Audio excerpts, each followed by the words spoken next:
Así que bueno, Carlos, ya que estás con el micrófono abierto, voy a hacer la oración de bienvenida. Bueno, dándole la gracia a Dios por darnos esta oportunidad de reunirnos, alimentarnos de la palabra de la Biblia, de Dios, y dándoles gracias eh, por todas las cosas buenas que nos vienen pasando y porque siempre hemos estado buscando, yo principalmente, a Dios cada vez más, motivándome en participar en todo, ¿no? Pedirle perdón, misericordia por los pecados que cometemos, ¿no? Que nos ayude a minimizar el mismo y por la necesidad de todas las personas en su enfermedad, en su problema financiero, los privados de libertad y por los abuelos o los huérfanos. Te lo pedimos, Señor. Amén. Lo mismo, Señor. Amén. Ok, nosotros trabajamos mucho con China y están celebrando hoy y mañana la fiesta de los difuntos, así como la celebramos nosotros en noviembre. En Bueno, noviembre. vamos a hacer una breve introducción. Hoy estamos en el tema número 13, que es la teología de San Pablo. Obviamente, esto es un resumen, un abrebocas, porque hablar de la teología de San Pablo, algo que se ha discutido desde el siglo II y que no se para de discutir todavía, pues no nos da para poder darla un año. La clase anterior habíamos hablado de la introducción a San Pablo.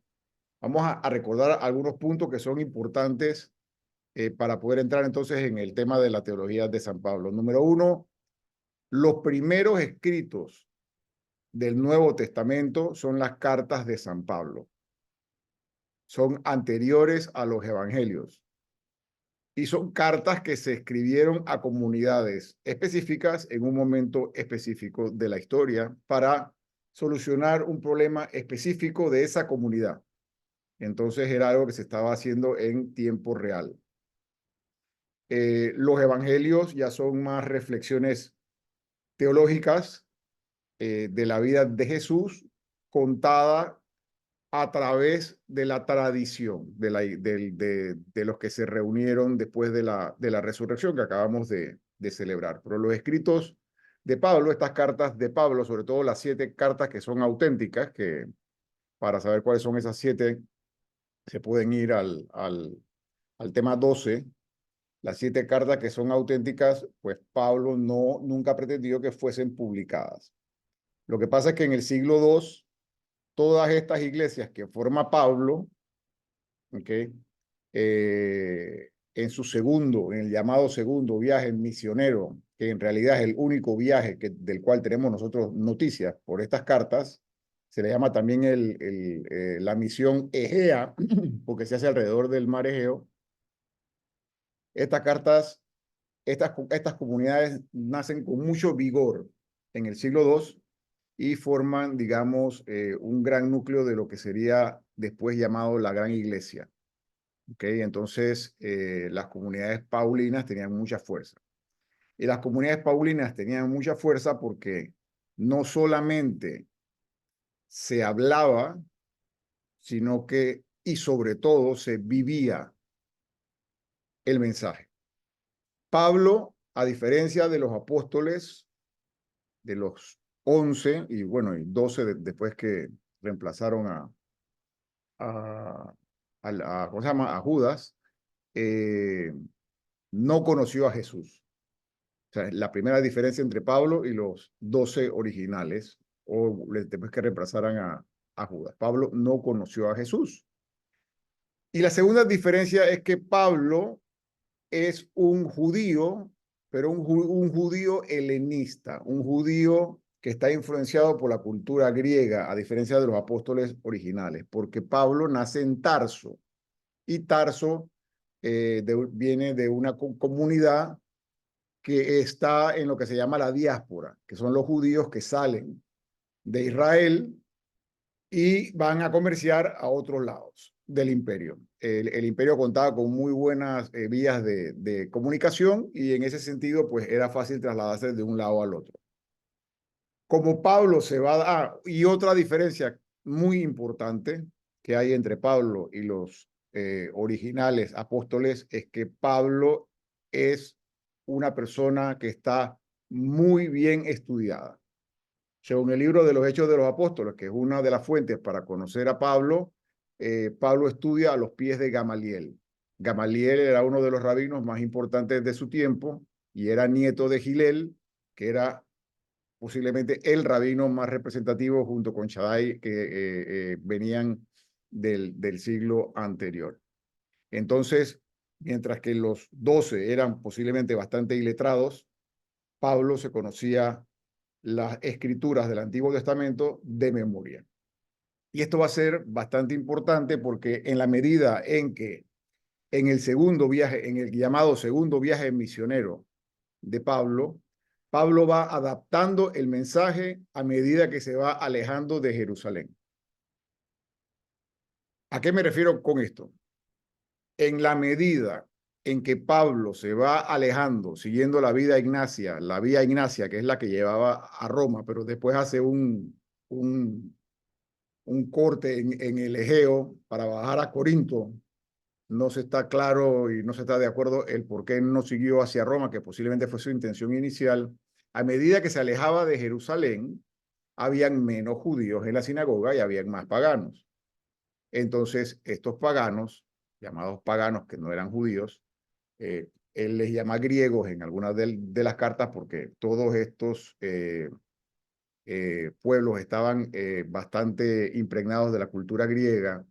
A medida que se aleja, hay menos judíos, no conocen las antiguas escrituras. Entonces el mensaje tiene que ser adaptado. O sea, una de las primeras lecciones que podemos aprender nosotros de Pablo como misioneros, nosotros como misioneros tenemos que adaptar el mensaje a nuestra audiencia. No va a ser lo mismo. La geografía determina la historia. La geografía definitivamente determina la historia, dijo un historiador muy famoso que no recuerdo el nombre ahora. No es lo mismo para alguien que vive frente al mar decirle que el paraíso era como una playa que decirle a alguien que vive en el desierto que el paraíso era como una playa. Hay una gran diferencia. Entonces, la geografía condiciona la historia. ¿Ok? Entonces, bueno, vamos a ver el tema de hoy, que es la teología de Pablo, y nuevamente lo vamos a ver por encima.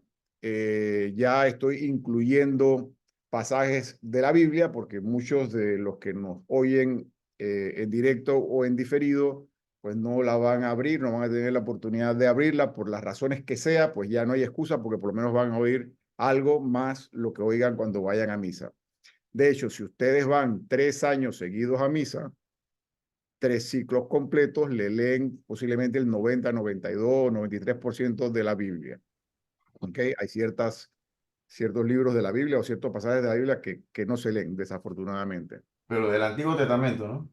De O todo, ambos. Ok, ambos, ok. porque tienes ahí el Antiguo Testamento, el Nuevo Testamento, tienes los Salmos que son del Antiguo Testamento, y del Nuevo Testamento tienes los domingos las cartas paulinas y tienes el Evangelio. ¿Ok? Entonces, la primera idea es la siguiente. La teología de Pablo no es teórica, sino que surge de los problemas reales a los que va dando respuesta en las comunidades o que él funda o que él visita en sus viajes y que les va dando seguimiento a través de sus cartas. Y las cartas que conservamos de Pablo, que son originalmente de Pablo, que son 7, y las otras 6, que son de los discípulos de Pablo, están dirigidas a comunidades que Pablo, a las que Pablo visita y les da seguimiento, pero muchas de esas comunidades ya existía un núcleo de judíos mesiánicos que más tarde serían llamados cristianos. Y entonces, a través de sus cartas, él le va dando una respuesta a problemas específicos que tienen estas comunidades. Eso es importante. ¿Ok? El libro de los Hechos de los Apóstoles no se toma muy en cuenta a la hora de entrar en el tema de la teología de Pablo, porque el libro de los Hechos de los Apóstoles es un libro que se escribe, es la segunda parte del Evangelio de Lucas, que se escribe mucho después, y el libro de los Hechos de los Apóstoles está dirigido hacia comunidades paulinas, y Pablo es un héroe para esas comunidades. Entonces, no es que mienta, el libro de los Hechos de los Apóstoles tiene muy buena información, pero muchas cosas calla y no entra en el tema de la teología de Pablo. Pero hay cosas muy interesantes en el libro de los Hechos de los Apóstoles. Voy a decir una nada más y después pasamos. Pablo tenía una gran disposición, ¿okay? Un gran deseo de armar una colecta para la iglesia de Jerusalén cuando terminase este segundo viaje. De hecho, Pablo regresa a Jerusalén y el libro de los Hechos de los Apóstoles regresa a Jerusalén con varios compañeros, con toda la plata que ha recaudado para los pobres de Jerusalén. Y el libro de los Hechos de los Apóstoles no dice nada con respecto a la recepción de Pablo en Jerusalén. Ese silencio ya es sospechoso. Y luego, Pablo es apresado y el libro de los Hechos de los Apóstoles en Jerusalén, Pablo es apresado y el libro de los Hechos de los Apóstoles no menciona a ninguno de los de la iglesia madre, llámese Santiago, Pedro, Juan y lo que estuviesen ahí en ese momento, que fuesen a ayudarlo en ese encarcelamiento. No dice nada. Entonces, de ahí se piensa entonces que esa colecta no fue bien recibida y por ende, pues, Pablo terminaría un poco frustrado. Pero, nuevamente, en historia antigua no hay verdades absolutas, hay cosas que son plausibles y que la mayoría de los especialistas están de acuerdo. Nuevamente, la teología de Pablo no es teórica, así mismo como la fundación de sus comunidades o el fortalecimiento de las comunidades a las que él llega, porque muchas de las comunidades donde él llega ya hay misioneros anónimos que han llegado y que las han evangelizado. Él lo hace a través de darle respuestas a problemas que tienen. Entre más problemas tienen, más Pablo le escribe cartas. Ya sabemos que hay por lo menos 4 cartas que se le escribieron a los corintios, que lastimosamente se han conservado 2. ¿Y por qué esto? Pues porque para fortuna nuestra, pero para pesar de Pablo, los corintios fueron la comunidad que más dolores de cabeza le dieron a Pablo. Era un puerto, típico puerto, donde hay multiculturalidad y Pablo tiene diferentes problemas que vamos a ir viendo. Pero bueno, hoy estamos viendo el tema de la teología de Pablo. Y se trabó mi computadora. Segundo. Entonces, el punto 1 sería la teología de la cruz. Algo que hemos estado viviendo estos días. Y al primer punto le podemos llamar la locura de la cruz. Vamos a leer de la primera carta de San Pablo a los Corintios, capítulo 1, desde el versículo 17 al capítulo 2, versículo 5. Dice: de todas maneras no me envió Cristo a bautizar, sino a proclamar el evangelio, la buena noticia, y no con discursos sofisticados, pues entonces la cruz de Cristo ya no tendría sentido. Porque el lenguaje de la cruz resulta una locura para los que se pierden, pero para los que se salvan, para nosotros es poder de Dios. Ya lo dijo la Escritura: destruiré la sabiduría de los sabios y haré fracasar la pericia de los instruidos. Sabios, entendidos, teóricos de este mundo, ¿cómo quedan puestos? Y la sabiduría de este mundo, Dios la dejó como loca, pues el mundo con su sabiduría no reconoció a Dios cuando ponía por obra su sabiduría. Entonces a Dios le pareció bien salvar a los creyentes con esta locura que predicamos. Mientras los judíos piden milagros y los griegos buscan el saber, nosotros proclamamos a un Mesías crucificado. Para los judíos es un escándalo y para los griegos una locura. Para los judíos es un escándalo que Dios, hecho hombre, haya muerto, y para los griegos resultaría una locura que alguno de los dioses del Olimpo muriese. Y sigue Pablo. Pero para los que Dios ha llamado judíos o griegos, este Mesías, para los cuales él es el Mesías, es fuerza de Dios y sabiduría de Dios. Pues las locuras de Dios tienen más sabiduría que los hombres y la debilidad de Dios es más fuerte que los hombres. Fíjense, hermanos, en ustedes, los elegidos de Dios. ¿Cuántos de ustedes tienen el saber humano o son de familias nobles e influyentes?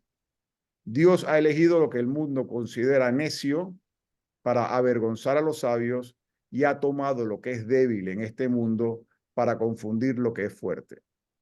Dios ha elegido lo que es común y despreciado en este mundo, básicamente a los pobres, a los oprimidos, a los marginados, lo que es nada, para reducir a la nada lo que es.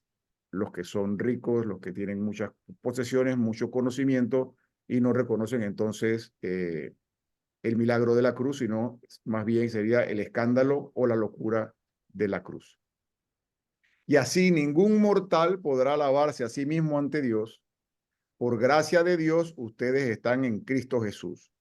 Él ha pasado de ser, por gracia, Él ha pasado a ser sabiduría, nuestra venida de Dios y nuestro mérito y santidad y el precio de nuestra libertad. Así está escrito, el que se gloríe en el Señor. Pues yo, hermanos, cuando fui a ustedes para darles a conocer el proyecto misterioso de Dios, no llegué con oratorias ni con grandes teorías. Con ustedes decidí no conocer más que a Jesús, el Mesías, y un Mesías crucificado. Yo mismo me sentí débil ante ustedes, tímido y tembloroso. Mis palabras y mi mensaje no contaron con los recursos de la oratoria, sino con las manifestaciones del Espíritu Santo, y con el poder para que su fe se apoyara no en la sabiduría humana, o sea, en la sabiduría de Pablo, sino en el poder de Dios. O sea, qué humildad, Pablo reconociendo la fuerza del Espíritu para lo que él le predicó a estos corintios y luego les escribió que esa fortaleza no venía de él, sino que venía de Dios. Entonces, es interesante pues recordar el contexto donde surge esta carta. Surge en Corinto. Corinto era un puerto donde se mezclaban muchas razas, como pasa en todos mucha gente, muchas nacionalidades, y en consecuencia hay muchas religiones, si le queremos poner así entre comillas, muchas religiones o muchas creencias religiosas falsas, profanas y demás. Y se corría el peligro de querer comprender el misterio de Dios por medio de prácticas espiritualistas. Ese es uno de los peligros que tenía específicamente la comunidad de Corintio. Vale la pena preguntarnos a nosotros si nosotros hoy en día corremos ese peligro dentro de las comunidades de las cuales formamos parte. Y se le daba relevancia dentro de los dones, por ejemplo, a los dones espectaculares como el don de lenguas, y se olvidaba el compromiso de la cruz. Y algunos de estos grupos eran engreídos. Como dice Pablo en la primera de Corintios 4:6, con estas comparaciones, hermanos, me refería a Apolo y a mí. Aprendan a no valerse de uno a costa del otro para engreírse. Se creían ricos en espiritualidad y reinando ya con Cristo. Don de lenguas. Creo que muchos han tenido la oportunidad de asistir a eventos de corte, ¿cómo se llama este movimiento que es bastante espiritualista dentro de la Iglesia Católica? ¿Ah? Carismáticos. Los carismáticos, exacto. Entonces, el don de lenguas es un don espectacular. Claro, tú oyes hablar a alguien, de repente Carlos o Juan José o cualquiera de los que está aquí, comienza a hablar en sánscrito o en un sonido que nadie entiende, y entonces todo el mundo queda maravillado. Pero Pablo le pone una métrica, y una métrica que es importantísima y que siempre debemos tener en cuenta. Los dones de Dios, los dones que el Espíritu nos da, son válidos en tanto cuanto edifican la comunidad. Y la gran pregunta de ese don de lengua sería, si yo no entiendo lo que él está diciendo, ¿a quién rayos está edificando? No está edificando a nadie. Simplemente es una gana de ser gracioso. Entonces, ahora, sí existe el don de lenguas. Cuando ese don de lenguas puede ser interpretado, Pablo habla de sonidos inefables, pero tienen que ser interpretados, y esas interpretaciones o esos sonidos inefables del espíritu tienen algún mensaje que edifique la comunidad, entonces sí son y vienen de Dios. Esa es siempre una métrica que debemos tener presente. Estamos edificando la comunidad con los dones que Dios me dio. Entonces, o no son dones de Dios o son dones mal usados. ¿Ok? Entonces tenemos el peligro de Pablo acusando a Apolo de aunque este pasaje es controvertido, decían de que Pablo pues le tenía algunos celos a Apolo. De todas maneras, aquí se puede ver en una carta original de Pablo, que es la primera a los Corintios, que Pablo no es el único que pasa por Corinto, no es el único misionero que pasa por Corinto. Ya él se refiere a un tal Apolo. Entonces ya hay otro Apolo que sabemos que por lo menos un tal Apolo pasó por ahí como misionero cristiano, aunque Pablo no le haya caído bien ese asunto. Va a tener que subir esto. Pero, ¿qué hacer? Ustedes ya son ricos, están satisfechos y se sienten reyes sin nosotros. Ojalá fueran reyes, así nos darían un asiento a su lado. Entonces, Pablo hablándole a los corintios en respuesta a su comportamiento. El mensaje principal de Pablo es que Pablo predica a un Cristo crucificado. Y Pablo predica que ese Cristo crucificado es el Mesías. El Mesías que Dios realza, que Dios resucita. Pablo les dice que la verdad de la sabiduría, la verdadera sabiduría de Dios está en la cruz. Desde la solidaridad con los débiles, Dios salva a la humanidad. Dios ha elegido a los pobres y los despreciados para realizar el plan de salvación. Es una continuación de la predilección especial por los pobres que vimos en el Antiguo Testamento y que vivirá Jesús en vida y que será un común denominador en las comunidades que se funden y que florezcan de la primera iglesia y de las cuales tenemos mucho que aprender. Todos debemos ser iguales, todos debemos tener la misma dignidad. Fíjense, hermanos, ustedes los elegidos de Dios. ¿Cuántos de ustedes tienen el saber humano o son de familias nobles e influyentes? Pocas palabras, Pablo les está diciendo, entre más saben, menos saben. Entre más tienen, menos tienen. Dios ha elegido lo que el mundo considera necio para avergonzar a los sabios y ha tomado lo que es débil en este mundo para confundir lo que es fuerte. Dios ha elegido lo que es común y despreciado de este mundo, lo que es nada, para reducir a la nada lo que es. Y así ningún mortal podrá alabarse a sí mismo ante Dios. Por gracia de Dios, ustedes están en Cristo Jesús. Él ha pasado a ser la sabiduría, nuestra venida de Dios y nuestro mérito y santidad y el precio de nuestra libertad. Así está escrito.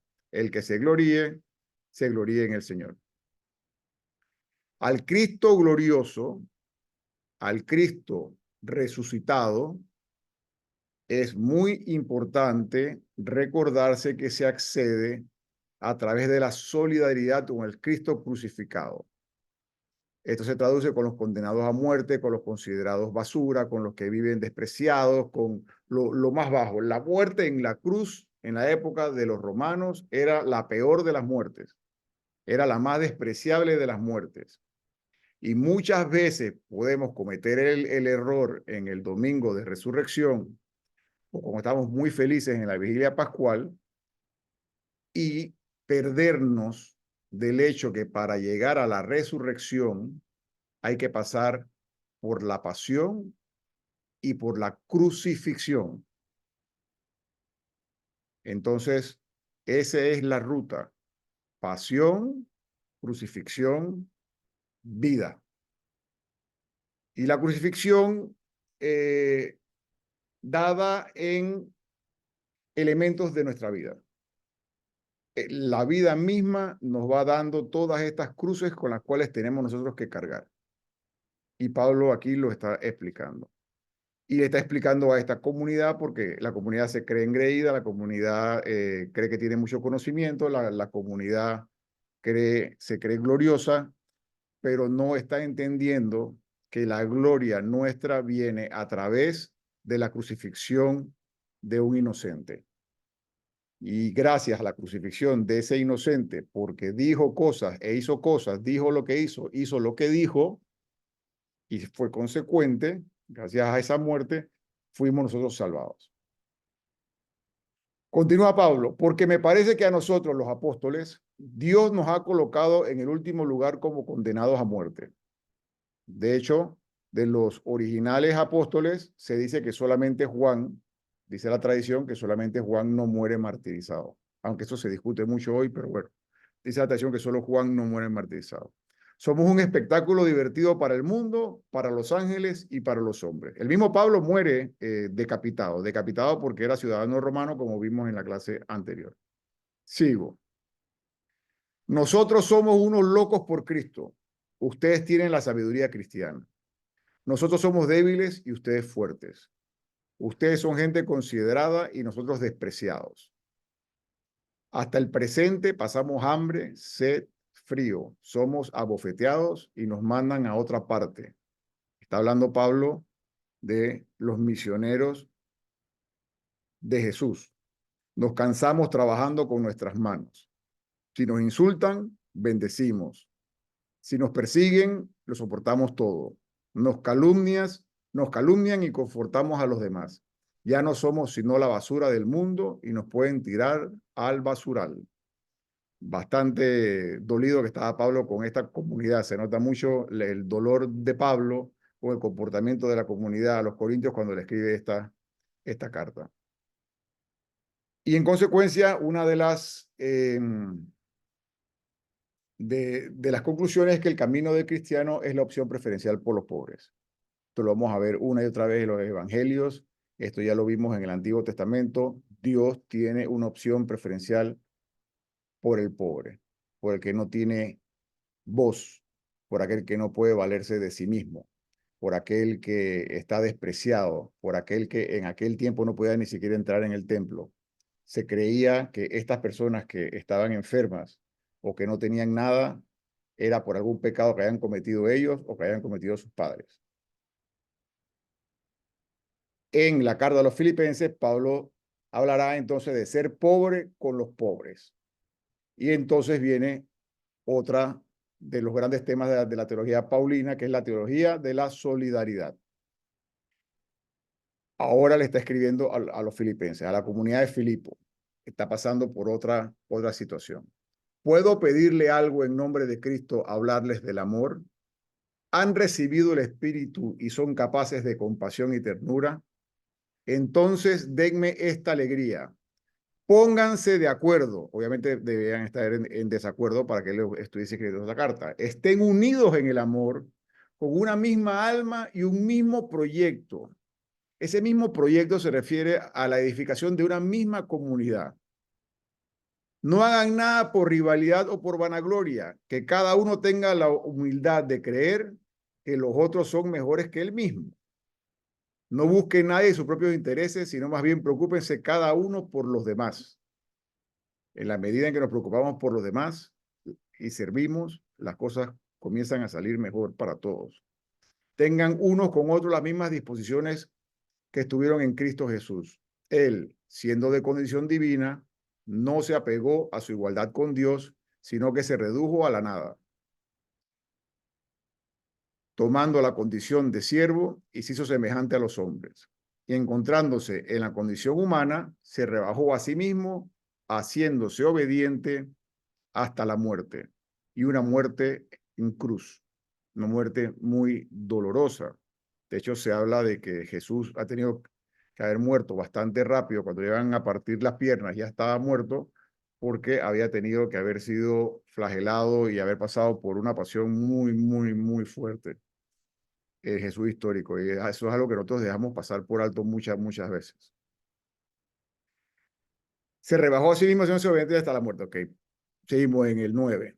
Por eso Dios lo engrandeció, Dios lo exaltó, dicen otras traducciones, y le dio el nombre que está sobre todo nombre, para que al nombre de Jesús se doble toda rodilla en los cielos, en la tierra y entre los muertos, y toda lengua proclame que Cristo Jesús es el Señor, para la gloria de Dios Padre.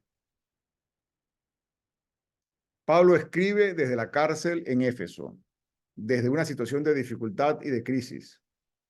Por eso todas estas cartas, al igual que después veremos en los evangelios, hay que estudiar el texto y el contexto. ¿Okay?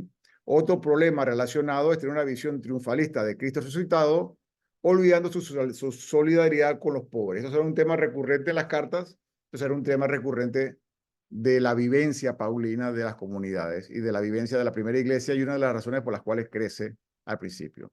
Jesús, a pesar de su condición divina, se hizo pobre con los pobres, y se hizo pobre con los pobres hasta morir por la muerte más baja que podía existir en el imperio, repito, que era la muerte en cruz. Asumió la condición de esclavo y murió como un delincuente en la cruz antes de ser exaltado por Dios. La comunidad cristiana debe hacer lo mismo.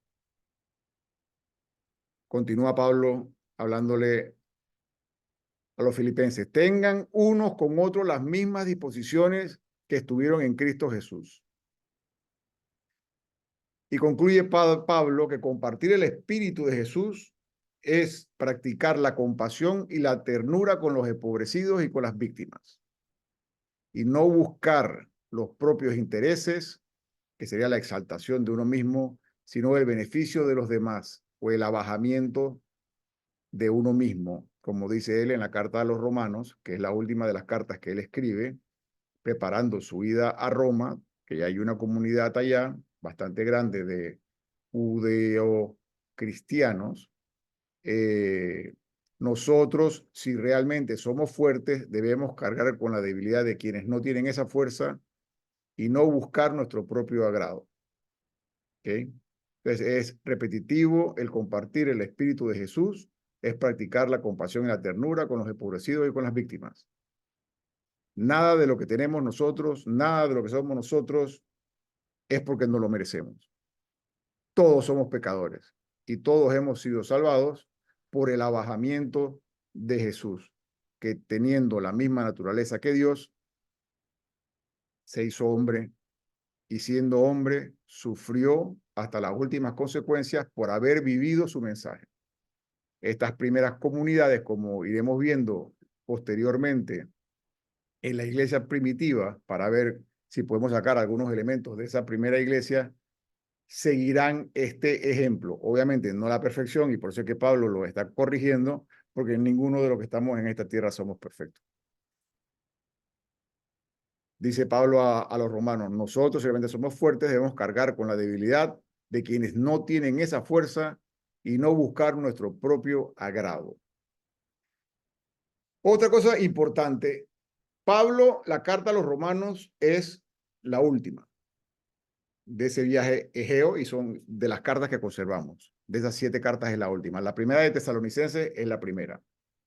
Se ve en las cartas que hay una progresión de desarrollo teológico en Pablo. Hay una madurez de su pensamiento religioso, hay una madurez de su pensamiento teológico. Es un proceso. Quiere decir que eso es otra de las enseñanzas que nos da indirectamente leer y estudiar a Pablo es que todos estamos en un proceso de maduración espiritual, en un proceso de fortalecimiento espiritual donde va a haber caídas y donde va a haber subidas. Pero la forma más fácil de evitar la mayor cantidad de caídas es hacernos débiles y abandonarnos en Cristo. Ojo, muy fácil predicarlo y muy difícil vivirlo, pero es la receta. La teología de la salvación y la salvación es obra de Dios. Todos somos pecadores. Nadie se salva por sus propios méritos. Vamos a leerlo de la carta a los romanos, que es, digamos, el testamento teológico más completo de Pablo. Se puede leer, yo recomiendo leer la de los Gálatas y ver cómo madura Pablo la teología que le escribe a Gálatas cuando le escribe a los romanos. Recuérdense que la comunidad de Roma, una comunidad que no ha fundado Pablo y que no ha visitado Pablo. Pablo no la conoce. Entonces Pablo se está presentando ante la comunidad, le está presentando magistralmente y muy bien pensado y sin ningún tipo de pasión, porque no conoce a la comunidad, sí conoce a personas que están ahí, que fueron compañeros de él en Corinto, en Éfeso, como Áquila y Prisca, que ya hemos hablado anteriormente, conoce a muchos de ellos, pero no conoce la comunidad de Roma. Y es muy probable que Pablo estuviese pensando ya en la segunda parte de esa misión, en la segunda parte de esa misión que sería de Roma irse hasta el fin del mundo que sería España, lo que se llama Finisterra, el fin de la tierra, el fin del imperio. Pero bueno, ya sabemos pues que no pasa de Roma. La tradición dice que Pablo fue decapitado en Roma por Nerón. No se sabe 100% con exactitud, pero eso es lo que más hay consenso. Dice Pablo en el capítulo 3 de la carta a los Romanos, versículo 21. Ahora se nos ha revelado cómo Dios nos reordena y hace justo sin hablar de la ley, pero ya lo daban a entender la ley y los profetas. Mediante la fe, según Jesucristo, Dios reordena y hace justos. Justos se refiere a que Dios los hace salvos, los hace merecedores del reino, los hace justos a todos los que tengan o todos los que llegan a la fe. No hay distinción de personas. Todos pecaron, todos están en falta de gloria de Dios. Quiere decir que nadie se ha ganado el premio de la salvación. Todos son reformados y hechos justos gratuitamente y por pura bondad mediante la redención realizada en Cristo Jesús. Dios lo puso como la víctima cuya sangre nos consigue el perdón y esto es obra de fe. La salvación entonces es una obra misericordiosa de Dios que nosotros acogemos o no acogemos porque tenemos libre albedrío a través de nuestra fe en Jesús. Por eso los protestantes se agarrarán mucho de estos pasajes y dirán que solo con la fe nos salvamos. Nosotros los católicos completamos esto con la carta de Santiago, donde dice que la fe sin obras es muerta. Pero la fe bien entendida, la fe como la predicaba Pablo, es una fe que tiene que producir obras, porque si tú estás sirviendo, si tú te estás abajando y si tú te estás preocupando por los pobres, pues obviamente estás sirviendo y esas obras se van a reflejar. Así demuestra Dios cómo nos hacemos justos, perdonando los pecados del pasado que habían soportado en aquel tiempo. Y demuestra también cómo nos reforma en el tiempo presente. El que es justo nos hace justos y santos por la fe propia de Jesús. Y ahora, ¿dónde están nuestros méritos? Fueron echados fuera. Nosotros no nos salvamos por nuestros propios méritos. Nosotros nos salvamos gracias a la muerte y la resurrección de Jesús, que cargó con nuestros pecados. ¿Quién los echó? ¿La ley que pedía obras? No, otra ley que es la fe. Nosotros decimos esto: la persona es reformada y hecha justa por la fe y no por el cumplimiento de la ley. De otra forma, Dios sería solo Dios de los judíos y no es también de las demás naciones. Recuerden que Pablo nunca dejó de ser judío, pero Pablo estaba o había caído en el convencimiento de que la época mesiánica había llegado y que si la época mesiánica había llegado, él como una persona muy bien estudiado, las profecías de Isaías se habían cumplido, que el resto, o sea, los gentiles, serían incrustados en el tronco de Israel. Entonces ya no habría distinción. Por eso Pablo está en contra de la circuncisión. La circuncisión se hace innecesaria, o sea, cumplir la ley de los alimentos, compartir las mesas, etcétera. O sea, separarse de las mesas. Ahora Pablo habla de compartirlas, se hace innecesario una vez que Cristo muere y resucita por nosotros. Ya todos somos salvos, todos tenemos la misma condición. También de las demás naciones, claro que Dios es de esas naciones, pues solamente Él es Dios, quien salva al pueblo circuncidado a causa de su fe y a los otros pueblos cuando llegan a la fe. ¿Creen ustedes que con la fe suprimimos la ley? De ninguna manera. Pablo dice muy claramente que los judíos siguen siendo judíos y tienen que cumplir la fe de la ley. De hecho, él mismo circuncida a discípulos suyos que son judíos, pero colocan la fe en su verdadero lugar. Perdón, la ley en su verdadero lugar. Y la ley de Moisés está apuntando hacia la venida del Mesías. Y el Mesías perfeccionará esa ley. Por eso Jesús dirá después que no he venido a abolir la ley y los profetas, sino a darle el real cumplimiento. La carta a los romanos es considerada como el testamento de Pablo. Cuando uno quiere estudiar en una sola carta, yo recomiendo ir a hacerlo progresivamente de Primera de Tesalonicenses, cuando llega a los Gálatas y luego Romanos, vas viendo la evolución. Se pensaba que para salvarse lo importante era cumplir la ley. La iglesia de Jerusalén, la iglesia madre de Jerusalén, que eran judíos y que nunca dejaron de ser judíos, pero eran judíos mesiánicos, seguían cumpliendo la ley.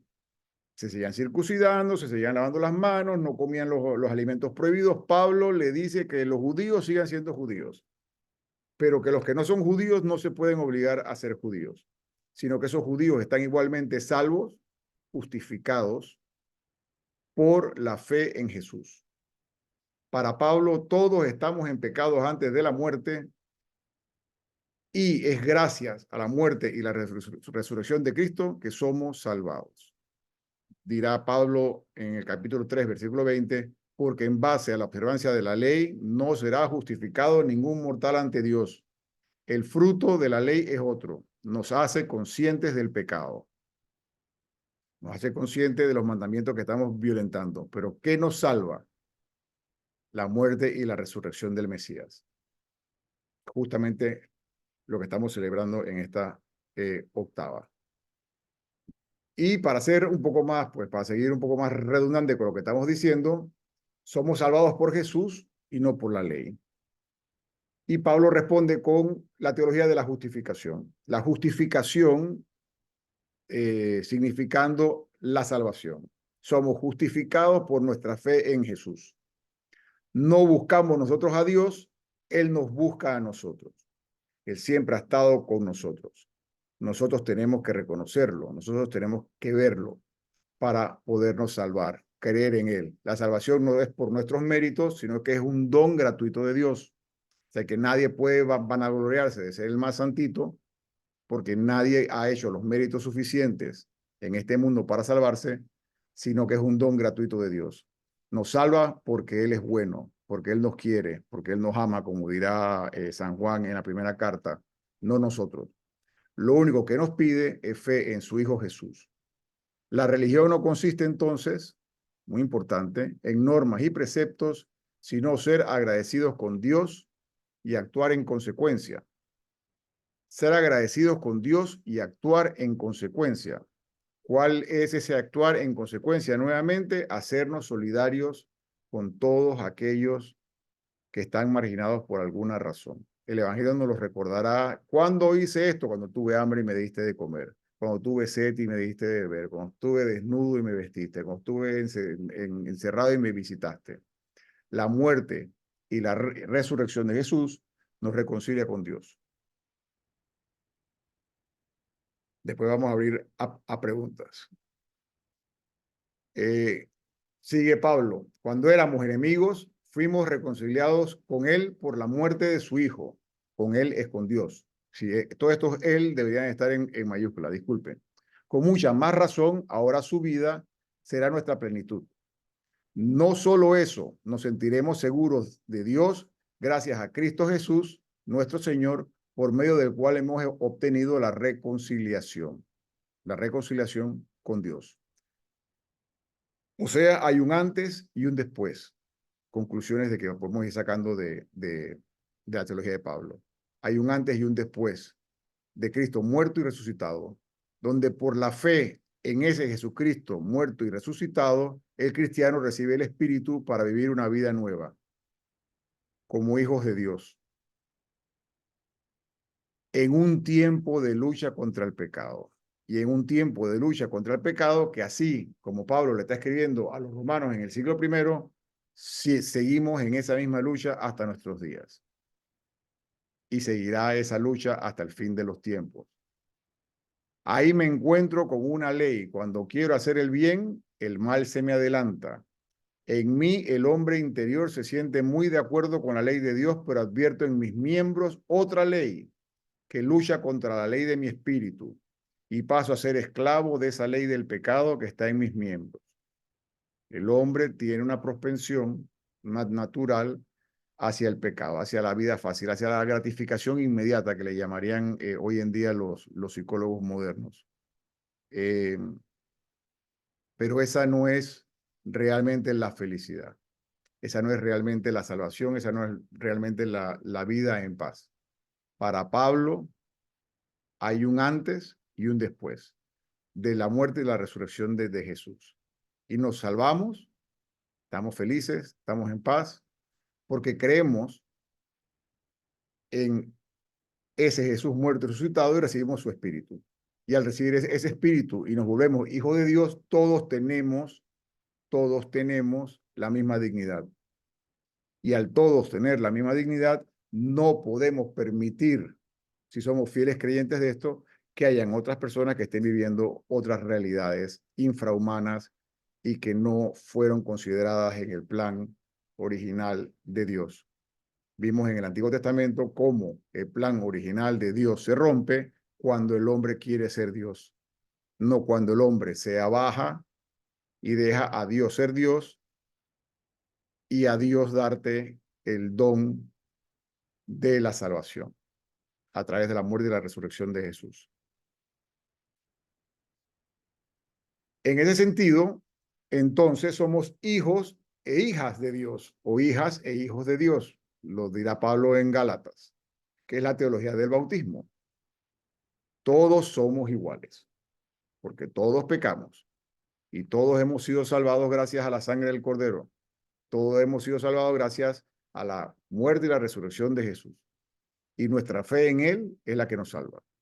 Y le dice a los Gálatas, hasta que no llegaran los tiempos de la fe, la ley nos guardaba bajo llave a la espera de la fe que se iba a revelar. La ley nos conducía al maestro. No es la ley por la ley, sino es la ley que nos lleva a través de los mandamientos hacia cómo debemos comportarnos para poder llegar a creer en Cristo, para que creyéramos y así fuésemos justos o salvos. Pero al llegar la fe, ya no obedecemos a la que nos llevaba al Maestro. Ustedes están en Cristo Jesús y todos son hijos de Dios gracias a la fe. Ya no solo la revelación que tuvieron al pueblo de Israel, sino a todos nosotros.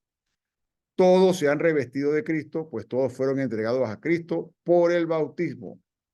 El bautismo era y sigue siendo el rito de iniciación cristiana, el sacramento junto con la Eucaristía, los sacramentos más antiguos de la iglesia primitiva. Si tú no estabas bautizado, no podías participar de la Eucaristía. Podías participar de lo que llamamos ahora la liturgia de la palabra, pero te mandaban fuera a la hora de la liturgia eucarística si no habías sido bautizado. Y para ser bautizado tenías que pasar por un proceso de formación. Ya después se fue modificando el tema porque era mejor bautizar recién nacido, pero entonces luego ya después con la confirmación tú confirmas que sí aceptas ese bautizo que te dieron, que no tenías la conciencia de aceptarlo. Ya no hay diferencia entre judío y griego, o sea, entre judío y pagano, entre esclavo y hombre libre. No se hace diferencia entre hombre y mujer. Fíjense lo que está diciendo Pablo aquí, porque después a Pablo se le acusará cuando se agarren textos y se saquen de su contexto de machista. No hay diferencia entre hombre y mujer, pues todos son uno en Cristo Jesús. Y si ustedes son de Cristo, son descendencia de Abraham y herederos de la promesa. Las promesas que se le hacen a Abraham. Una gran descendencia, etc. Ahora yo digo, mientras el hijo del dueño de la casa aún es niño, no tiene ninguna ventaja sobre los esclavos, a pesar de que es dueño de todos ellos. Está sometido a quienes lo cuidan o se encargan de sus asuntos hasta la fecha fijada por su padre. Todos somos hijos e hijas de Dios, dejemos a Dios ser Dios. Sigue diciendo, de igual modo, también nosotros pasamos por una etapa de niñez y estuvimos sometidos a las normas y los principios que rigen el mundo. Todo es un proceso, están hablando de la ley. Pero cuando llegó la plenitud de los tiempos, Dios envió a su Hijo, que nació de mujer, y fue sometido a la ley, con el fin de rescatar a los que estaban bajo la ley, para que así recibiéramos nuestros derechos como hijos. Ustedes ahora son hijos, por lo cual Dios ha mandado a nuestros corazones el Espíritu Santo de su Hijo, que clama al Padre Abba, o sea, papá. Mal traducido porque Abba era el término con el que se referían a Dios o a los padres en diminutivo con mucho cariño. Sería como papito, papacito. De modo que ya no eres esclavo, sino hijo. Y siendo hijo, Dios te da la herencia. Somos coherederos del reino, hermanos en Cristo. En otros tiempos no conocían a Dios y sirvieron a los que no son dioses. Pero si ahora conocen a Dios, o más bien Dios los ha conocido a ustedes, ¿cómo pueden volver a normas y principios miserables y sin fuerza? ¿Quieren ser de nuevo sus esclavos? Van a observar ciertos días y las lunas nuevas y tal tiempo y ese año. Me temo que todas mis penas hayan sido inútiles. Otro problema de la época de Pablo y de la época de nosotros es la desigualdad social, ya lo hemos dicho y lo seguiremos diciendo. Se miraba con cierto desprecio al más pobre. Se miraba con cierto desprecio al más pobre porque el Antiguo Testamento decía que la pobreza, al igual que la enfermedad, venía por algún tipo de pecado. Eso es antes de la retribución y eso se pone en crisis, por ejemplo, en el libro de Job, el sufrimiento de los inocentes, que ya lo vimos también. Pablo responde con la teología del bautismo. Por el bautismo todos somos revestidos de Cristo y somos hijos e hijas de Cristo. Todos somos iguales, esclavos y libres, hombres y mujeres, tenemos la misma dignidad. Entonces el bautismo nos compromete a quitar las desigualdades de todo tipo. Nuevamente le vamos dando vueltas a la misma idea. Y aquí vamos a entrar rápidamente en algunos textos controversiales de Pablo. Pues Pablo siempre ha sido motivo de controversias uno de ellos son los escritos de Pablo y las llamadas controversias contra las autoridades. Las autoridades que abusan del poder y oprimen al pueblo no son el orden establecido por Dios. Le escribe a los romanos. Cada uno en esta vida debe someterse a las autoridades. O sea, Pablo está de acuerdo. Nosotros, si no nos sometemos a las autoridades, vivimos en el caos. Pues no hay una autoridad que no venga de Dios y los cargos públicos existen por voluntad de Dios. Por lo tanto, el que se opone a la autoridad se rebela contra un decreto de Dios y tendrá que responder por esa rebeldía. No hay por qué temer a las autoridades cuando se obra bien, pero sí cuando se obra mal. ¿Quieres vivir sin tener miedo a las autoridades? Pórtate bien y te felicitarán. Han recibido de Dios la misión de llevarte al bien. Y si te portas mal, témelas, pues no tienen las mismas armas sin razón. También tienen misión de Dios para castigar a los malhechores. Así pues hay que obedecer, pues no solamente por el miedo al castigo, sino por el deber de la conciencia.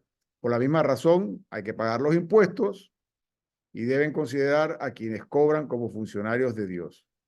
Claro, esto se pone en crisis con las realidades que se viven en muchos países, en muchas sociedades. Esto es algo utópico, pero es parte de la teología paulina.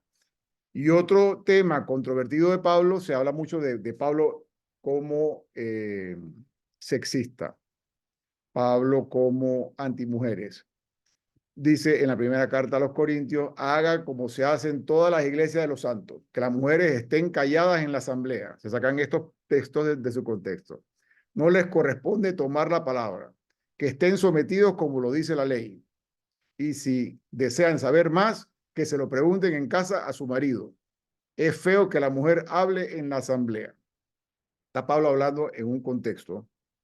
Cuando nosotros vemos todo el cuerpo paulino, vemos que estos textos los sacan de su contexto y se manipulan para avalar el machismo de la época y de las épocas que vivimos posteriormente. Pablo predicó, como vimos en la carta a los Gálatas, que no hay desigualdad entre el hombre y la mujer.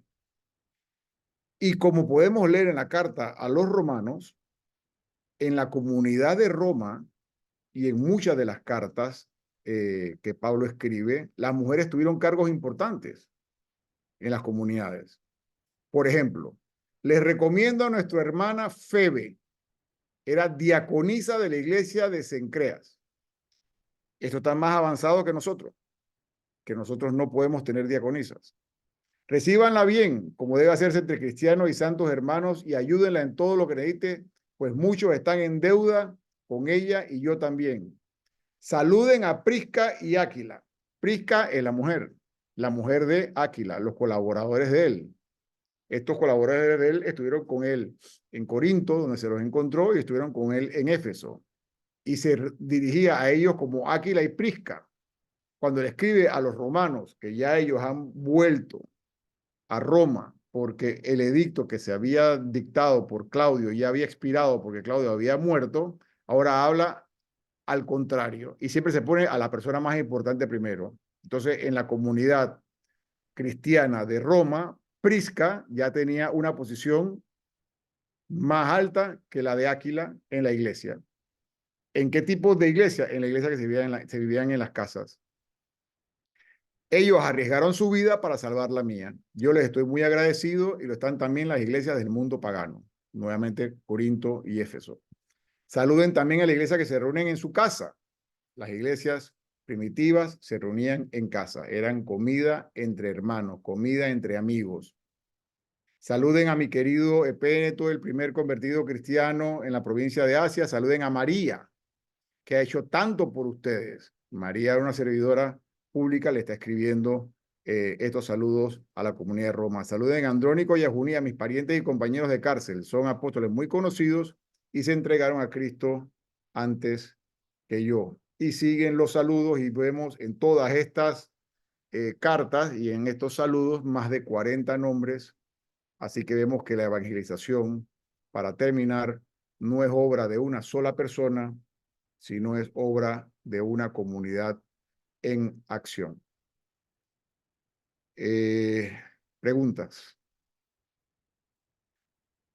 Hemos ido rápido. Pablo no es fácil. Pablo es para dedicarle 1 año, 2 años. De hecho, el Papa, miren lo que voy a hacer. Para mí la teología paulina tiene una importancia enorme porque en el 2008 se decretó por el Papa Benedicto XVI el año paulino. Y lo recuerdo como que fuera ayer, porque en el 2008 fue que yo comencé a formarme. Y una de las primeras cosas que me hizo descargar la persona que me estaba formando fueron las homilías que dio Benedicto XVI, el cardenal Ratzinger antes, uno de los mejores teólogos del siglo XX, católicos, junto con Ranner. Voy a pasarles por el WhatsApp las homilías, creo que son 12, que dio Benedicto XVI sobre San Pablo, para que el que quiera enriquecerse un poco más con respecto a la vida de Pablo lo pueda hacer. Pero por lo menos hoy a grandes rasgos tenemos algunos textos y algunas de las cosas más relevantes sobre la teología de Pablo. No sé si hay alguna pregunta, alguien tiene algún comentario. El que lo tenga, hable abiertamente. Ninguno. Jorge Luis, es mucha información como para procesarla, ¿no? Mencionabas que habían que se sabían que habían 4 cartas de los Corintios. Asumo que si así aparecieran en un futuro, como muchas cosas aparecen, ya estarían fuera de Biblia esos libros, o Ya estarían fuera del canon, sí. Estarían fuera del canon, aunque están mencionadas en las cartas que se conservaron, pero sí estarían fuera del canon. De la misma manera como, por ejemplo, el libro de Ben Sirá, se dice en el mismo libro que el nieto de él lo tradujo del hebreo al griego en la Biblia de los 70, los judíos no lo aceptaron, aunque apareciese el libro original escrito en hebreo. Hoy en día ya el canon está cerrado. O sea, ya el canon se cerró, el nuestro se cerró definitivamente en el Concilio de Trento. Concilio de Trento, ¿no? Sí. Sí, ya definitivamente en el Concilio de Trento, aunque había una muy buena idea de lo que se iba a conservar, digamos, desde muy temprano, que era lo que se leía originalmente en las iglesias.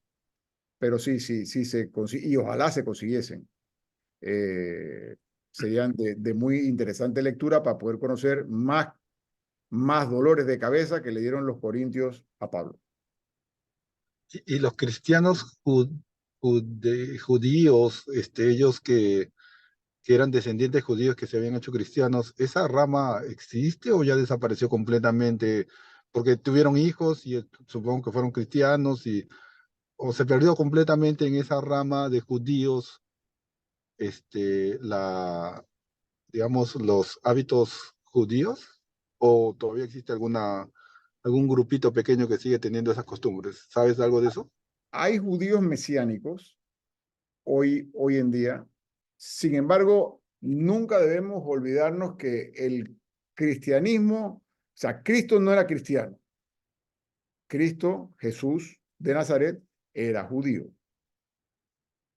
Sin embargo, hubo un rompimiento definitivo en la Segunda Guerra Judía del 135. Hubo un primer rompimiento después de la destrucción del templo del año 70. Después de la destrucción del templo del año 70, en la conferencia de Jamnia se comienza a prohibir la entrada a las sinagogas a todos aquellos judíos que creían en el Mesías. Entonces ya esos judíos dejaron de practicar las enseñanzas de la sinagoga y mucho menos se dejaba entrar, porque antes de Jamnia las sinagogas eran inclusivas a todos aquellos que se llamaban temerosos de Dios, que aunque no se habían convertido, les gustaba la ética judía e iban a la sinagoga. Sin embargo, en el 135 pasa una cosa interesante. El judaísmo oficial, que lo rescatan los fariseos, o sea, el judaísmo oficial fariseico, declara a Bar Kokhba como Mesías. O sea que en el 135 tendríamos dos Mesías, Jesús y Bar Kokhba. Entonces, declarando a Bar Kokhba y totalmente convencidos del mesianismo de Bar Kokhba al estilo de David, todos los judíos, incluyendo no solamente a los de Jerusalén como en la guerra del 70, sino en el 135 se levantan todos los judíos, incluyendo a los judíos de la diáspora.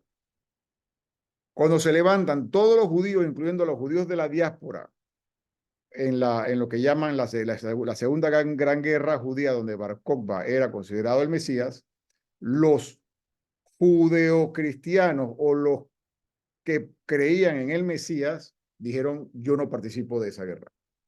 Ya yo no tengo nada que ver con esto. ya obviamente la gran iglesia era mucho más de origen pagano y no eran ningunos fanáticos de estar creyendo en ningún Mesías que venía en un caballo al estilo de David, como todavía lo estaban añorando los judíos radicales que se levantan en el 135.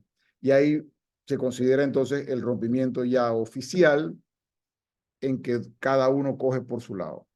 Entonces, como la religión romana, perdón, como las autoridades romanas respetaban las religiones antiguas, se respetaba la religión judía, pero no se respetaba el cristianismo. Los cristianos comenzarán a ser perseguidos. Sin embargo, más adelante, después de Constantino, se le dará vuelta a la tortilla y nosotros comenzaremos a perseguir a los judíos.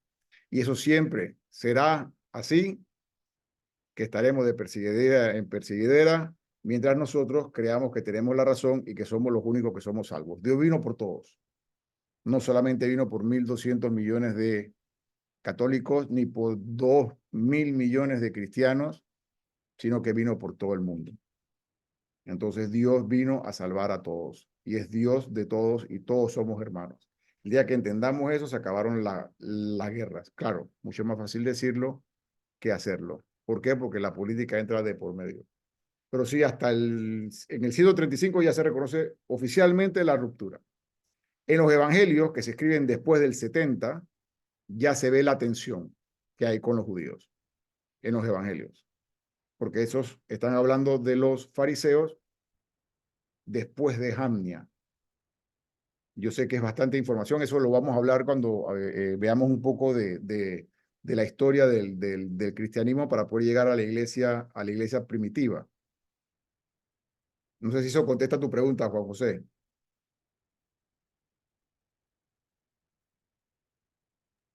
En realidad sí, sí, solo que me abre todo otro campo de ese Mesías que ahorita no puedo escribir, pero me gustaría que lo pongas en el chat del grupo para explorar un poquito sobre ese Mesías que mencionas y que... Bueno, sencillamente buscas en Google la Segunda Gran Guerra Judía. Esa Segunda Gran Guerra Judía fue en el 135 después de Cristo, donde se reconocía como Mesías a Bar Kokhba. No me acuerdo el nombre del rabino que estaba detrás de ese nombramiento de Bar Kokhba. Pero sí, yo lo pongo, pero eso sí ya marca el rompimiento oficial de las relaciones entre ambos. Gracias. Sí, no, mucha gente no sabe quién es Raquel. No te preocupes, yo tampoco sabía hasta que me pusieron a estudiar algo de eclesiología y el cristianismo primitivo, pues hay que pasar por ahí para poder entender por qué una secta que era judía en principio y que dependía de la iglesia madre de Jerusalén, donde eran judíos radicales, digamos judíos del ala conservadora, como era Santiago, cómo pasamos entonces al cristianismo. Y vamos saltando al cristianismo. Una de las razones es porque la gran iglesia de la diáspora se hace cada vez más grande de paganos, o sea, de cristianos que vienen del paganismo. Entonces ya no será un tema de conocer o no la Torá, sino un tema de una vivencia. Eso es lo que nos debe que quedar aquí, un estilo de vida. Así que bueno, les agradezco entonces. Voy a pasarles antes que se me olvide por el WhatsApp las homilías del Papa con respecto a San Pablo para que puedan ver más de San Pablo porque ya en la próxima clase vamos a hablar de otro tema. Sí, es por pasarlo por el chat para poder imprimirlo. Gracias, Jorge Luis. Súper, ¿Cómo no? súper, la verdad. Gracias Busco a información. ustedes por darnos la oportunidad y sí, es bastante Muchísima información. información. Hay que, pero si se da, el problema es que si se conserva, si se da Pablo con calma, entonces te vas a quedar todo el año así como nos quedamos en el año paulino. No, es que esta es una cosa que no va a terminar nunca. O sea, es como que hay que mantenerse estudiando y estudiando y estudiando. Y créeme que aunque te mantengas estudiando por 15 años, como es mi caso, sigues aprendiendo. Y sigues aprendiendo porque es un pozo que no Uf, termina. sí, sí, Pero sí. al final te das cuenta que es más sencillo de lo que uno quiere hacerlo ver. Y más con tu guía, la verdad. Y más guiados, eso es fantástico. Gracias. Bueno, muchas gracias a ustedes y que tengan muy buena noche y que Dios los bendiga. Hasta luego. Igual, buenas noches.